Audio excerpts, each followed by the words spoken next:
One of the questions I'm frequently asked by patients who are considering a breast reduction is, am I going to be able to breastfeed after that? It's especially a question in younger patients who are looking forward to their reproductive years. And breastfeeding is oftentimes a concern with that. First off, it kind of depends on your own anatomy of whether or not you'd be able to breastfeed in the first place. People undergoing a breast reduction obviously have a lot of breast tissue, but that still doesn't mean it always functions adequately. If you take 10 people off the street who've never had a child and never had any surgery on their breast, have a pregnancy and try to breastfeed, at least 1 or 2 of them probably won't be able to, either due to nipple inversion or just simply an inability to produce an adequate amount of milk.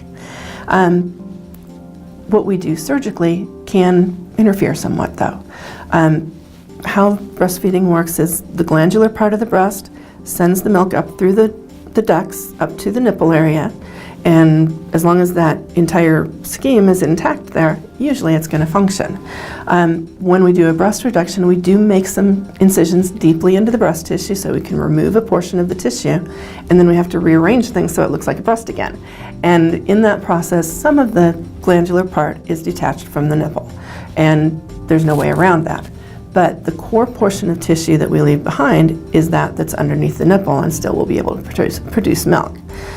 Just as a general guideline, I'd say that 1 out of 10 generally can't produce enough milk to breastfeed. After the surgery, it may be 2 or 3, but it's not everyone. There's still quite a few people who can, and if you're suffering enough to really want a breast reduction, it's probably a good thing functionally to do before you have kids so you can keep up with them when they come.